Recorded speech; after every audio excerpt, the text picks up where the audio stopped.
It was the sudden appearance of a warp storm at the Kaurava system's outer edge that first caught the attention of the Imperium. And not just the Imperium.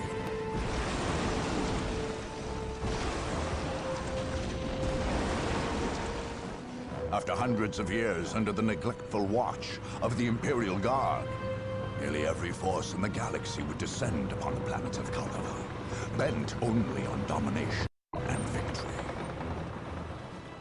3 races had long dwelled in there. The Imperial Guard, its supposed rulers. The Orc tribes of Kaurava II, which the Guard had never successfully put Kron, who had slept undisturbed for untold millennia beneath Kaurava III. Where the Chaos Mist came from, wow, none can say. Did the warp storm bring them, or did they bring the warp storm?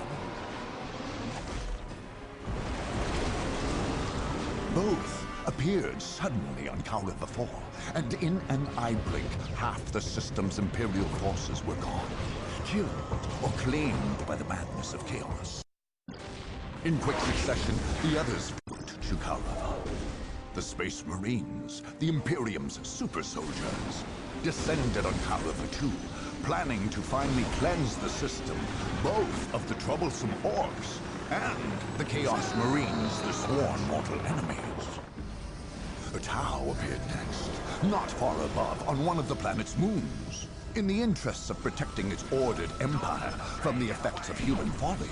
The Tau came seeking to contain the warp storm, and in so doing, expand their territory's border. On their moon, they built a mighty fortress, and there forged a space cannon capable of interplanetary devastation. Among the wastes of Kaurava III, the Necrons, perhaps awakened by the disruptive forces of the warp storm, slowly massed their lethal legions. In quick response, webway gates, long unused, flickered to life, and Eldar poured forth, ready to battle their dark, death-dealing adversaries. Meanwhile, in the shadow of an ancient portal gate, the Dark Eldar slipped stealthily out of the murky depths of the webway.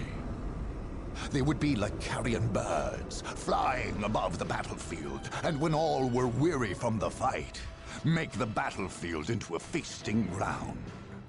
Last to arrive, and perhaps most to be feared, were the Sisters of Battle, holy maidens and bearers of the God Emperor's faith.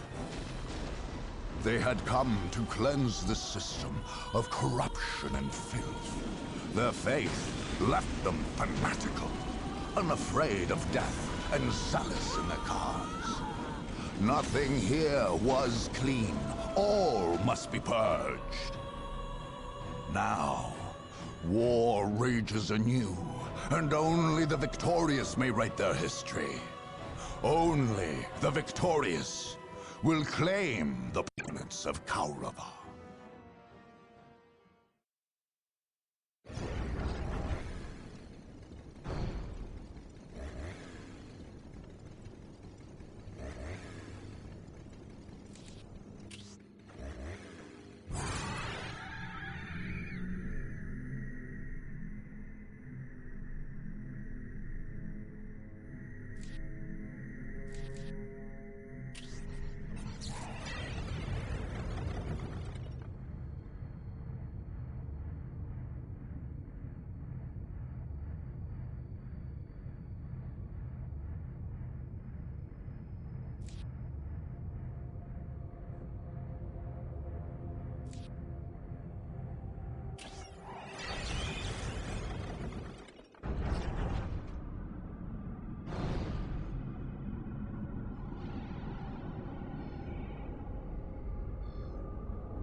Welcome to the single-player campaign of Dawn of War Soulstorm.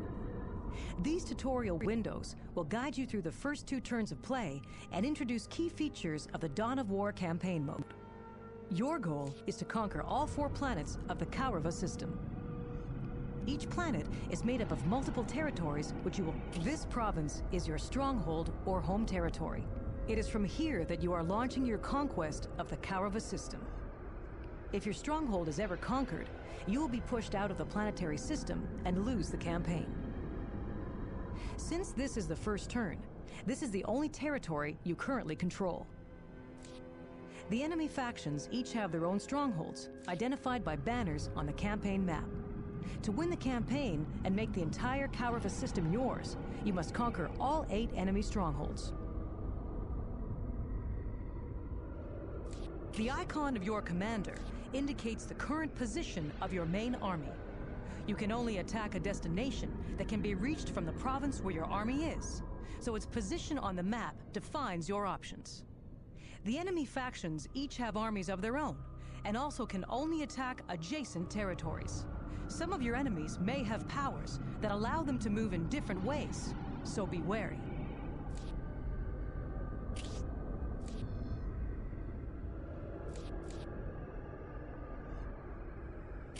This screen allows you to garrison troops and buildings in a territory.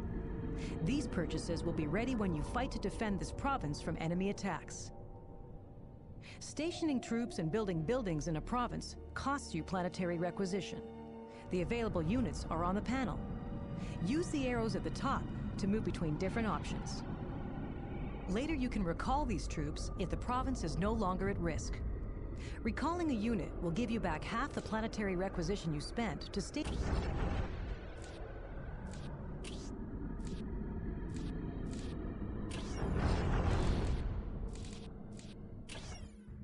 This screen provides you with a snapshot of your progress in the Kaurava conflict. It includes a running tally of your conquests, your commander statistics, your honor guard, and more. If you haven't yet trained an honor guard unit, or you've lost one in battle, as you conquer more and more provinces, you'll be awarded pieces of special equipment for your commander. This equipment is called war gear. You will never be awarded a specific piece of war gear. Instead, for each award, you get to choose one piece from the list on this screen. Note that you may have to get some pieces.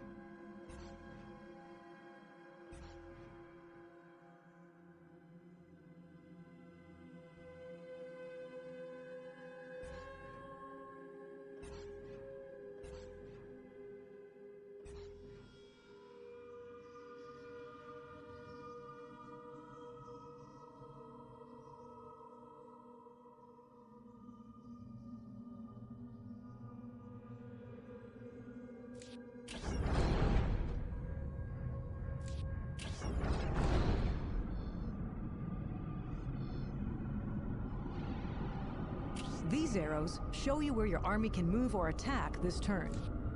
Red arrows indicate attacks into enemy provinces. Green arrows indicate moves into friendly provinces. Since this is your first turn, and you only control your stronghold, you must attack an enemy territory. To move to or attack, left-click to select that province, and then click on the Attack or Move button in the right panel. Begin by attacking one of the territories adjacent to your army.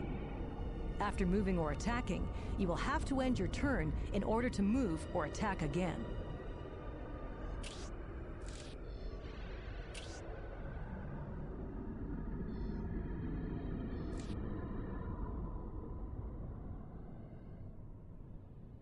This screen shows you the forces you are leading into an attack and allows you to return to the campaign map if you decide you don't want to attack yet. Since this is your first attack, most options aren't yet available.